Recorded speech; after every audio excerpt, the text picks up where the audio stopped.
Se você tem dúvida de como funciona um painel elétrico de uma câmara frigorífica, no vídeo de hoje eu vou mostrar passo a passo cada um dos componentes para que você possa entender e, quem sabe, diagnosticar defeitos e falhas, beleza? Para quem não me conhece, meu nome é Gabriel Pardo, estou aqui no laboratório da Sama Cursos. Aqui nós temos cursos presenciais e online e vamos lá, vou mostrar para vocês passo a passo de como é que funcionam esses componentes, beleza? Aqui eu tenho um painel aberto, tá? Mas desse lado aqui, ó, não sei se a câmera vai conseguir pegar, a gente tem um painel espelho desse que tem as mesmas funções, esse fechado, esse aberto, tá? É muito interessante a gente observar primeiro os LEDs, tá? Cada LED desse aqui tem uma função que é interligado também com o controlador eletrônico. Por exemplo, esse aqui é o LED laranja, é o LED do ventilador. Quando esse LED está aceso, significa que na minha parte interna, meus motoventiladores do meu evaporador estão ligados, tá? Quando o meu controlador manda sinal para degelo, eu vou acender o item de degelo. Quando ele está em modo de refrigeração, ele entra no modo refrigeração. O que é comum, tá? E depende de câmara frigorífica para câmara frigorífica, depende de projeto para projeto, mas geralmente é muito comum você ter refrigeração e ventilação ligados juntos. E geralmente quando eu entro em degelo eu desligo os ventiladores da parte interna, tá? Isso aqui é só para você entender os LEDs. Aqui eu tenho fusíveis, tá? Esses aqui são fusíveis do tipo... Vou abrir para vocês verem, tá? Aqui eu tenho um fusível que geralmente é utilizado, é muito comum, tá? Então, para que serve esse fusível? Em caso de uma sobrecarga ou de sei lá, algum problema no equipamento, em vez de eu danificar a parte elétrica, eu desarmo meus fusíveis, beleza? E aí não é todo painel que tem fusível, tá bom? Mas é uma proteção a mais. Aqui eu tenho o meu liga e desliga, lembrando que esses equipamentos aqui estão desenergizados, então fiquem tranquilos que não tem risco algum da gente tomar nenhuma descarga elétrica, tá? Mas é mais ou menos assim que funciona. Então eu tenho um controlador que ele vai mandando o sinal pro meu equipamento, e aqui as funções vão aparecendo, fusível e aqui botão de liga e desliga, tá? Esse aqui é um painel praticamente espelho desse, tá? Então, se você olhar nessa parte aqui, ó, aqui eu tenho os meus fusíveis, tá? Aqui eu vou ter os LEDs, aqui eu tenho minha botoeira de liga e desliga, e aqui o meu controlador eletrônico. Dependendo, nesse caso aqui, nós estamos com um TC900, tá? É esse controlador aqui da Fugaude, mas pode ser outro controlador, dependendo do seu projeto e do fabricante. É interessante você entender as saídas, e aqui no canal nós temos vídeos falando só sobre controladores, tá? Para não ficar um vídeo tão longo, dá uma passadinha, lembrando que você que se inscreve nesse canal, você fica atualizado em tudo que rola, tá? Na parte de refrigeração comercial, câmara frigorífica, beleza? E aqui vamos entender alguns componentes. Esse aqui é o meu contator, tá? Qual que é a função principal do meu contator? Ligar alguma carga, tá? E a carga pode ser tanto um compressor, quanto um motoventilador, quanto uma resistência. Nesse caso aqui, esse controlador aqui, ele tem a função de bater um dispositivo, seja ele um compressor, seja ele a resistência, entre outros, tá? Nesse dispositivo aqui, é muito importante eu entender como que funciona a ligação. Então, quando eu aplico tensão no A1 e no A2, eu não sei se vai dar para pegar aqui, tá? Mas em cima do contator, eu sempre tenho uma nomenclatura de A1 e A2. Quando eu aplico tensão no A1 e no A2, ele vai fechar o contato aqui, tá? Ou seja, ele vai atracar essa contatora e ele deixa passar energia para que alimente o compressor, a resistência, entre outros itens, tá?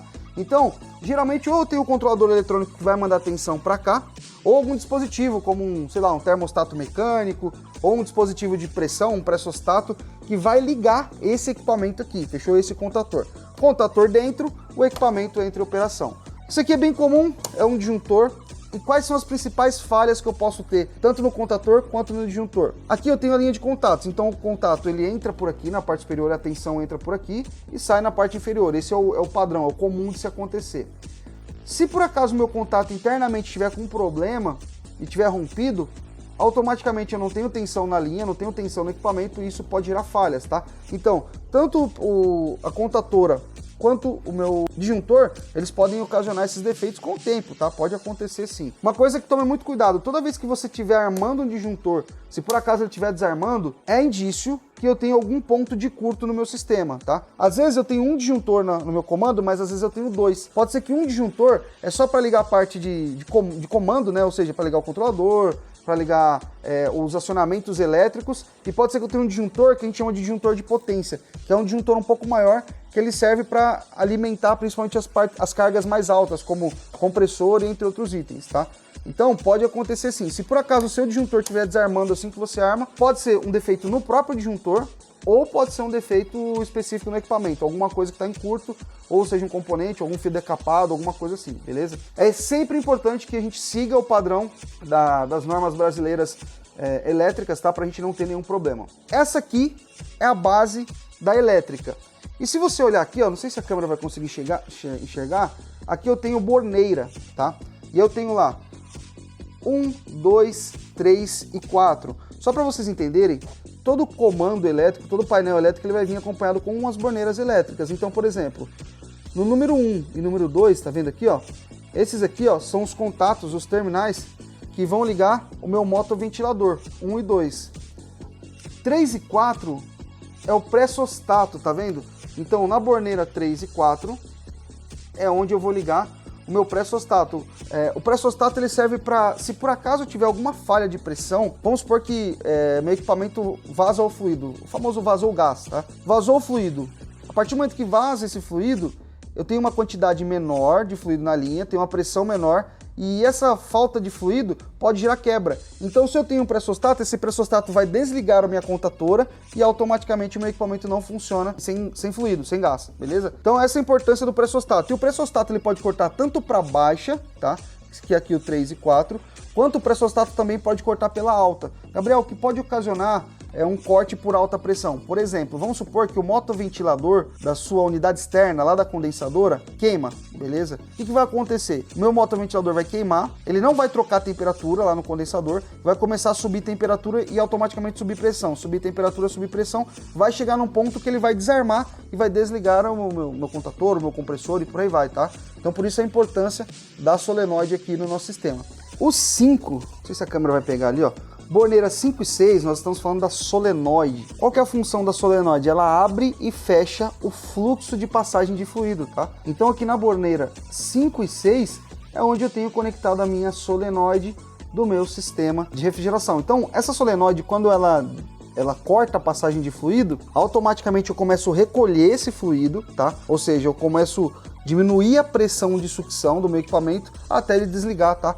Então, existem alguns equipamentos que eles, para desligar o equipamento, eles desligam a solenoide, fechou? E aqui, 7 e 8, aqui nós temos a iluminação, beleza? Ó, eu não mostrei desse lado, mas nesse painel aqui, ó, se vocês olharem, tem o ponto, que esse é o ponto aqui de iluminação, tá? Então, né, claro, existem outros fabricantes, outras marcas de painel, mas aqui quando eu ligo e desligo, eu ligo as lâmpadas internas da câmara frigorífica, entre outros itens, beleza? Então, ficou claro para vocês aqui todos esses pontos? Então vamos lá.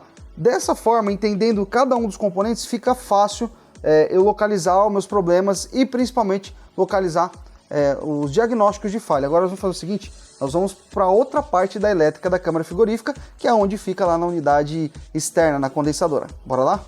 Agora vamos falar um pouquinho da parte externa da condensadora e da elétrica. Quais são os componentes que eu tenho aqui elétricos? Primeiro, o meu compressor. O compressor aqui ele tem a função de deslocar o fluido, tá? Então é um componente onde eu tenho alimentação elétrica, beleza? Outro componente também muito comum aqui é o motoventilador. Também pode dar problema elétrico. Aqui, ó, no motoventilador, aqui dentro eu tenho uma caixa. Deixa eu abrir aqui para vocês verem rapidamente, só para vocês entenderem. E aí cada fabricante tem um diagrama diferente, uma forma diferente para ligar o motoventilador, tá? Tem alguns que são trifásicos, tem alguns que são monofásicos. Olha, nesse caso aqui, ó, esse aqui é um motoventilador monofásico, tá? Onde eu tenho aqui um capacitor. Então, se por acaso esse capacitor aqui apresentar falha, se ele apresentar defeito, automaticamente o meu motoventilador não consegue partir. Então, pode acontecer de dar problema no motoventilador? Pode acontecer, mas é bem mais comum nós temos problemas às vezes no capacitor. E é uma peça barata de substituir, tá? A mesma coisa do capacitor que eu tenho aqui no motoventilador para partir o motoventilador, eu tenho também aqui no compressor, ó. Aqui eu tenho a caixinha elétrica. Vou tentar puxar aqui para ficar mais fácil para vocês visualizarem. Mas aqui tá vendo que eu tenho dois capacitores? Então aqui, ó, eu tenho um capacitor eletrolítico, tá? De 145 a 175 microfarad. E eu tenho aqui um capacitor permanente, que esse aqui é um capacitor de 45 microfarads, mais ou menos 10%, tá? Qual que é a diferença? Esse aqui é um capacitor que vai auxiliar na partida e esse aqui vai manter o compressor ligado. E o que faz a comutação disso aqui é esse relé. Na parte superior aqui, ó, nós temos esse relé, que é essa peça branca, que ele faz exatamente essa comutação de desligar e ligar os capacitores quando necessário, tá bom?